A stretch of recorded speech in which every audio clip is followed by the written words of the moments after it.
हर हर महादेव। श्री शिवाय नमस्तुभ्यम। शिव जी के उपाय चैनल में आप सबका बहुत बहुत स्वागत है।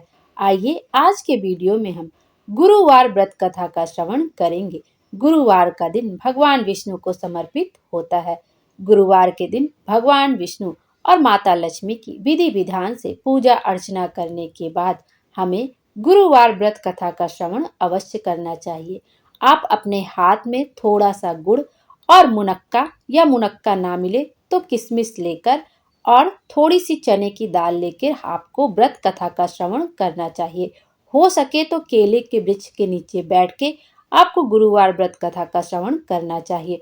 और यदि आप केले के वृक्ष के जड़ में पूजन करके घर आ गए हैं तो आप अपने घर में भगवान विष्णु की मूर्ति या प्रतिमा स्थापित करके उसके सामने एक घी का दीपक जला के और हाथ में गुड़ और चना लेके आपको व्रत कथा का श्रवण करना चाहिए। आइए अब व्रत कथा का श्रवण करते हैं। बोलो विष्णु भगवान की जय। भारतवर्ष में एक प्रतापी और दानी राजा राज्य करता था। वह नित्य गरीबों और ब्राह्मणों की सहायता करता था। यह बात उसकी रानी को अच्छी नहीं लगती थी। वह ना ही गरीबों को दान देती, ना ही भगवान का पूजन करती थी और राजा को भी दान देने से मना किया करती थी। एक दिन राजा शिकार खेलने वन को गए हुए थे तो रानी महल में अकेली थी। उसी समय बृहस्पति देव साधु वेश में राजा के महल में भिक्षा के लिए गए और भिक्षा मांगी। रानी ने भिक्षा देने से इनकार किया और कहा, हे साधु महाराज, मैं तो दान पुण्य से तंग आ गई हूँ। मेरा पति सारा धन लुटाते रहते हैं। मेरी इच्छा है कि हमारा सारा धन नष्ट हो जाएगा, फिर ना रहेगा बांस ना बजेगी बांसुरी। साधु ने कहा, देवी तुम तो बड़ी विचित्र जान पड़ती हो। धन संतान तो सभी चाहते हैं, पुत्र और लक्ष्मी तो पापी के घर भी होने चाहिए। यदि तुम्हारे पास अधिक धन है तो भूखों को भोजन दो, प्यासों के लिए प्याऊ बनवाओ, मुसाफिरों के लिए धर्मशालाएं खुलवाओ। जो निर्धन अपनी कुंवारी कन्याओं का विवाह नहीं कर सकते उनका विवाह करा दो। ऐसे और कई काम हैं जिनके करने से तुम्हारा यश लोक परलोक में फैलेगा। परंतु रानी पर उपदेश का कोई प्रभाव ना पड़ा। वह बोली, महाराज आप मुझे कुछ ना समझाएं। मैं ऐसा धन नहीं चाहती जो हर जगह बांटती फिरूं। साधु ने उत्तर दिया कि यदि तुम्हारी ऐसी इच्छा है तो तथास्तु। तुम ऐसा करना कि बृहस्पतिवार को घर लीप कर पीली मिट्टी से अपना सिर धोकर स्नान करना, भट्टी चढ़ाकर कपड़े धोना। ऐसा करने से आपका सारा धन धीरे धीरे नष्ट हो जाएगा। इतना कहकर वह साधु महाराज वहां से लोप हो गए। साधु के अनुसार कई बातों को पूरा करते हुए रानी को केवल 3 बृहस्पतिवार ही बीते थे कि उसकी समस्त धन संपत्ति नष्ट हो गई। भोजन के लिए राजा का परिवार तरसने लगा। तब एक दिन राजा ने रानी से बोला कि हे रानी, तुम यहीं रहो, मैं दूसरे देश को जाता हूँ, क्योंकि यहाँ पर सभी लोग मुझे जानते हैं, इसलिए मैं कोई छोटा कार्य नहीं कर सकता। ऐसा कहकर राजा परदेश चला गया। वहां वह जंगल से लकड़ी काट कर लाता और शहर में बेचता। इस तरह वह अपना जीवन व्यतीत करने लगा। इधर राजा के परदेश जाते ही रानी और दासी दुखी रहने लगी। एक बार जब रानी और दासी को 7 दिन तक बिना भोजन के रहना पड़ा तो रानी ने अपनी दासी से कहा, हे दासी, पास ही के नगर में मेरी बहन रहती है, वह बड़ी धनवान है, तो उसके पास जा और कुछ ले आ, ताकि थोड़े दिन के लिए हमारी गुजर बसर हो जाए। दासी रानी की बहन के पास गई। उस दिन गुरुवार था और रानी की बहन उस समय बृहस्पतिवार व्रत की कथा सुन रही थी। दासी ने रानी की बहन को अपनी रानी का संदेश दिया, लेकिन रानी की बड़ी बहन ने कोई उत्तर नहीं दिया। जब दासी को रानी की बहन से कोई उत्तर नहीं मिला तो वह बहुत दुखी हुई और उसे क्रोध भी आया। दासी ने वापस आकर रानी को सारी बात बता दी। सुनकर रानी ने अपने भाग्य को कोसा। उधर रानी की बहन ने सोचा कि मेरी बहन की दासी आई थी, परंतु मैं उससे नहीं बोली, इससे वह बहुत दुखी हुई होगी। कथा सुनकर और पूजन समाप्त करके वह अपनी बहन के घर आई और कहने लगी, हे बहन, मैं बृहस्पतिवार का व्रत कर रही थी। तुम्हारी दासी मेरे घर आई थी, परंतु जब तक कथा होती है तब तक ना तो उठते हैं और ना ही बोलते हैं, इसलिए मैं कुछ भी नहीं बोली। कहो दासी क्यों गई थी? रानी बोली, बहन तुमसे क्या ही छिपाऊं, हमारे घर में खाने तक को अनाज नहीं था। ऐसा कहते कहते रानी की आंखें भर आई।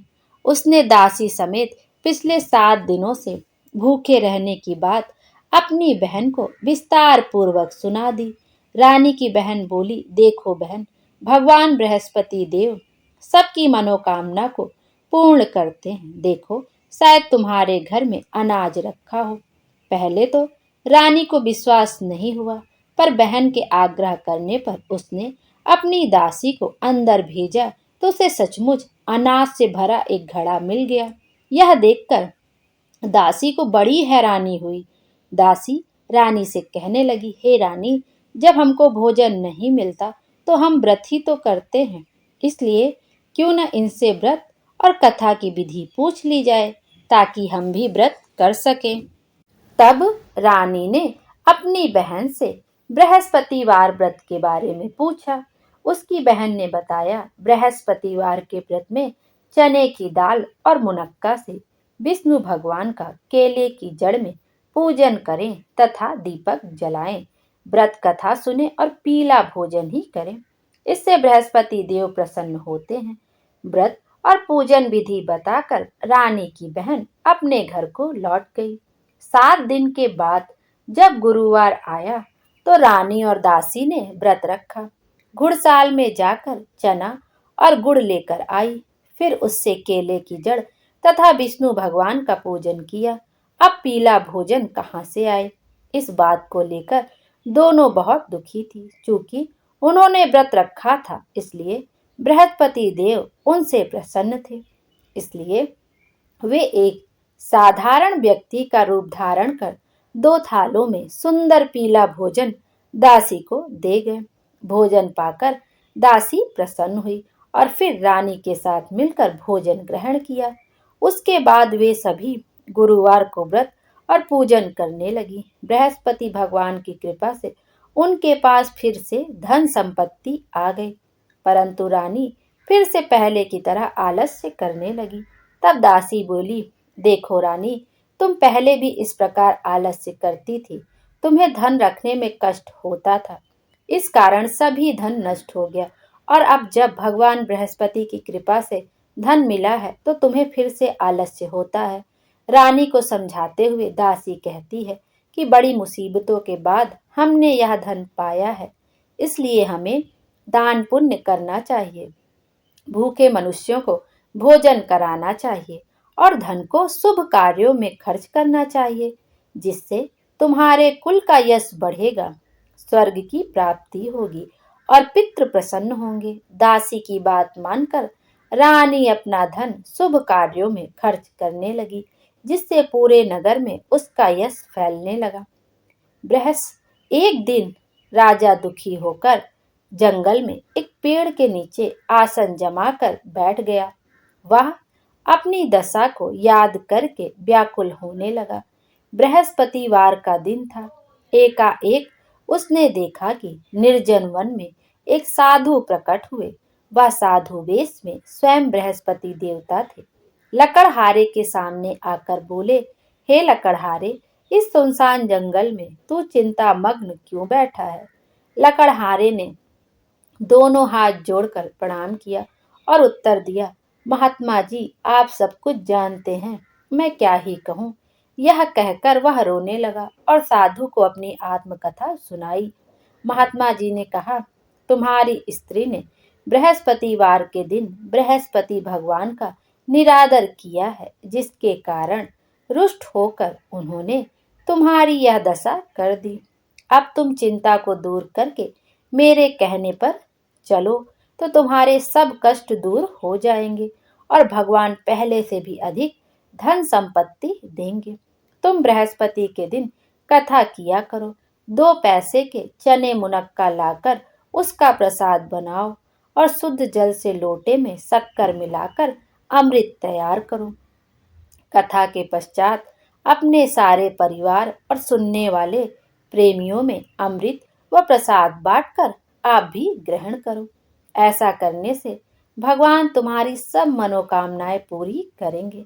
साधु के ऐसे वचन सुनकर लकड़हारा बोला, हे प्रभु, मुझे लकड़ी बेचकर इतना पैसा नहीं मिलता जिससे भोजन के उपरांत कुछ बचा सकूं।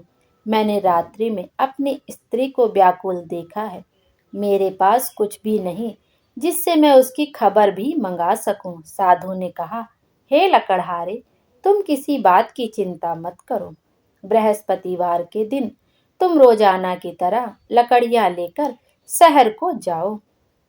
तुमको रोज से दुगना धन प्राप्त होगा, जिससे तुम भली भांति भोजन कर लोगे तथा बृहस्पति देव की पूजा का सामान भी आ जाएगा।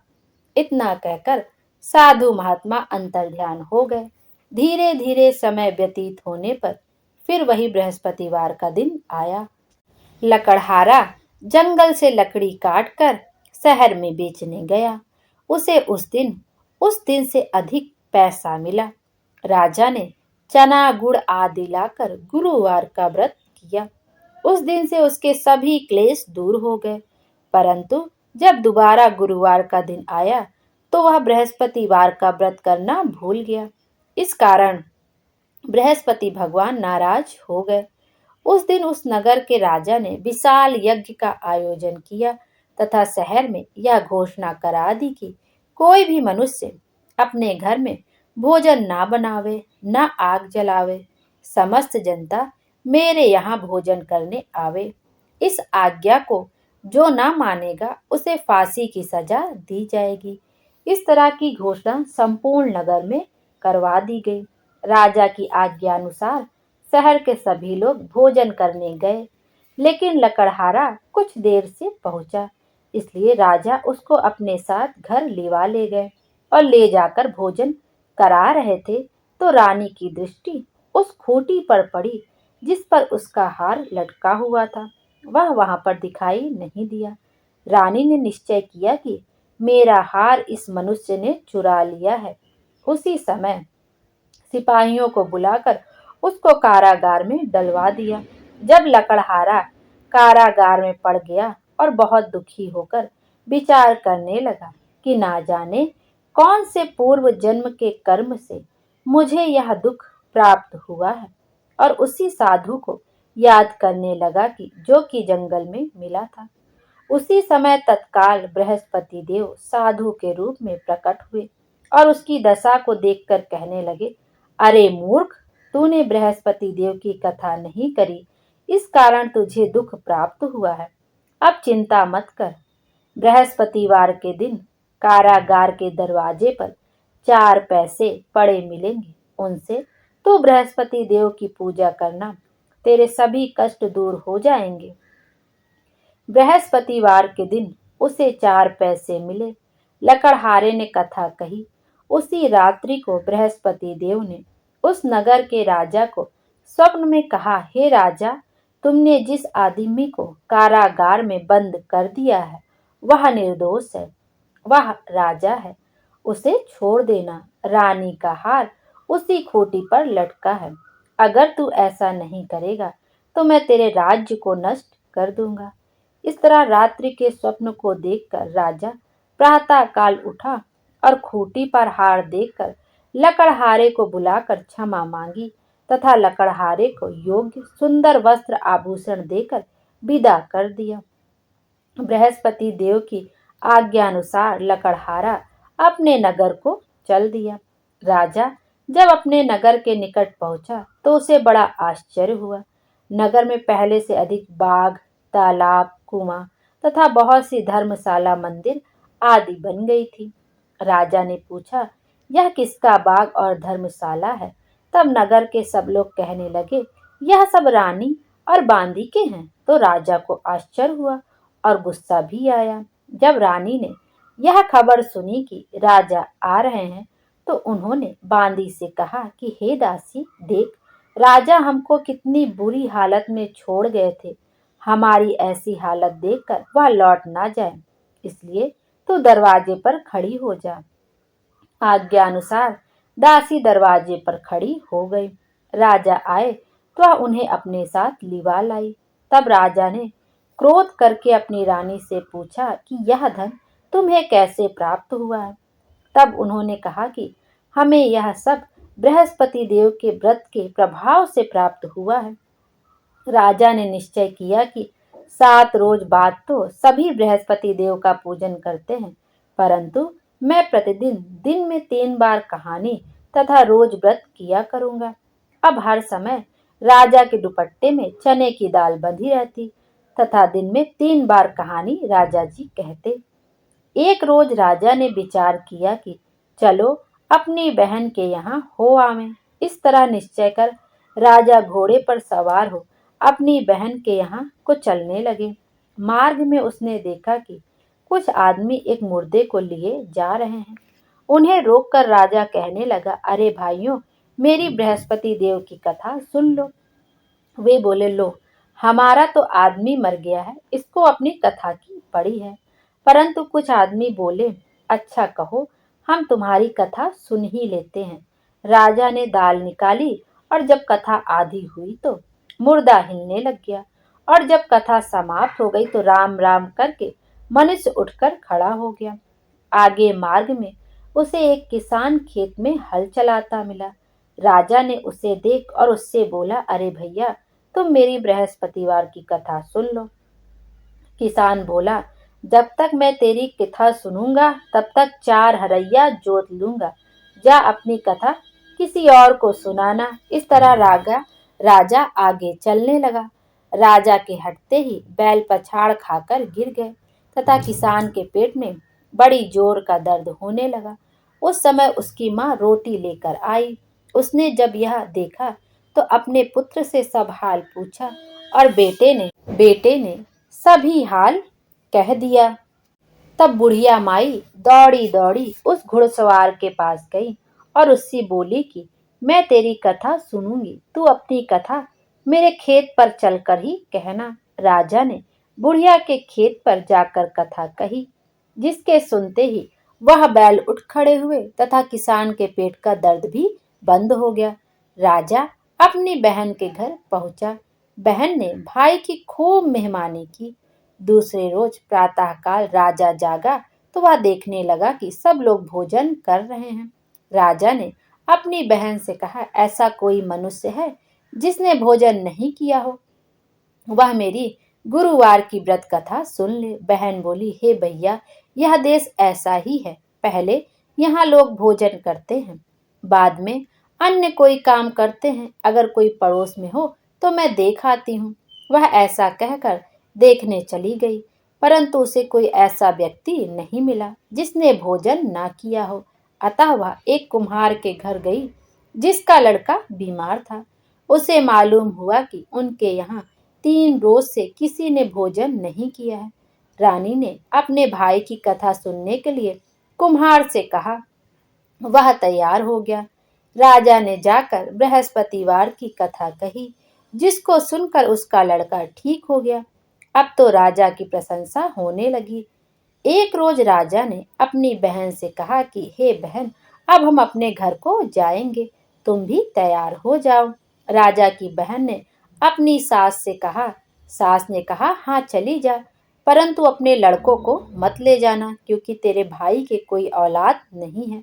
बहन ने अपने भैया से कहा, हे भैया, मैं तो चलूंगी पर कोई बालक नहीं जाएगा। राजा बोला, जब कोई बालक नहीं चलेगा तब तुम ही क्या करोगी। बड़े दुखी मन से राजा अपने नगर को लौट आया। राजा ने अपनी रानी से कहा, हम निर्वंशी हैं, हमारा मुंह देखने का धर्म नहीं है और कुछ भोजन आदि नहीं किया। रानी बोली, हे प्रभु, बृहस्पति देव ने हमें सब कुछ दिया है, वह हमें औलाद भी अवश्य देंगे। उसी रात को बृहस्पति देव ने राजा से स्वप्न में कहा, हे राजा उठ, सभी सोच त्याग दे, तेरी रानी गर्भ से है। राजा की यह बात सुनकर बहुत खुशी हुई। 9वें महीने में उसके गर्भ से एक सुंदर पुत्र पैदा हुआ। तब राजा बोला, हे रानी, स्त्री बिना भोजन के रह सकती है, पर बिना कहे नहीं रह सकती। जब मेरी बहन आवे तब तुम उससे कुछ मत कहना। रानी ने सुनकर हाँ कह दिया। जब राजा की बहन ने यह शुभ समाचार सुना तो वह बहुत खुश हुई तथा बधाई लेकर अपने भाई के यहाँ आई। तभी रानी ने कहा, घोड़ा चढ़कर तो नहीं आई, गधा चढ़ी आई। राजा की बहन बोली, भाभी, मैं इस प्रकार न कहती तो तुम्हें औलाद कैसे मिलती। बृहस्पति देव ऐसे ही हैं, जैसी जिसके मन में कामनाएं हैं सभी को पूर्ण कहते हैं। जो सद्भावना पूर्वक बृहस्पतिवार का व्रत करता एवं कथा पढ़ता अथवा सुनता है, दूसरों को सुनाता है, बृहस्पति देव उसकी सभी मनोकामना पूर्ण करते हैं। भगवान बृहस्पति देव उसकी सदैव रक्षा करते हैं। संसार में जो मनुष्य सद्भावना से भगवान जी का पूजन व्रत सच्चे हृदय से करते हैं तो उनकी सभी मनोकामनाएं पूर्ण होती हैं। जैसी सच्ची भावना से रानी और राजा ने उनकी कथा का गुणगान किया तो उनकी सभी इच्छाएं बृहस्पति देव जी ने पूर्ण की थी। इसलिए पूर्ण कथा सुनने के बाद प्रसाद लेकर जाना चाहिए। हृदय से उनका मनन करते हुए जयकारा बोलना चाहिए। बोलो बृहस्पति देव की जय, भगवान विष्णु की जय। बोलो भगवान विष्णु की जय। विष्णु भगवान हम सब की मनोकामना पूर्ण करें और हमारे जीवन को खुशियों से भर दे। अब आपने हाथ में जो गुड़ और चना लिया है, यदि आप केले के वृक्ष के जड़ में पूजन किया है तो आप वहां समर्पित कर दीजिए, और यदि घर में तस्वीर या कोई प्रतिमा रख के पूजन किया है तो वहां पर समर्पित कर दीजिए। बाद में वो गुड़ और चना आप गौ माता को खिला दीजिएगा। आइए अब विष्णु भगवान की आरती का भी श्रवण करते हैं। ओम जय जगदीश हरे स्वामी, जय जगदीश हरे। भक्त जनों के संकट क्षण में दूर करे। ओम जय जगदीश हरे। जो ध्यावे फल पावे, दुख बिन से मन का। स्वामी दुख बिन से मन का। सुख संपत्ति घर आवे, कष्ट मिटे तन का। ओम जय जगदीश हरे। मात पिता तुम मेरे, शरण गहूँ मैं किसकी। स्वामी शरण गहूँ मैं किसकी। तुम बिन और न दूजा, आस करूँ मैं जिसकी। ओम जय जगदीश हरे। तुम पूरन परमात्मा, तुम अंतर्यामी। स्वामी तुम अंतर्यामी। पार ब्रह्म परमेश्वर, तुम सबके स्वामी। ओम जय जगदीश हरे।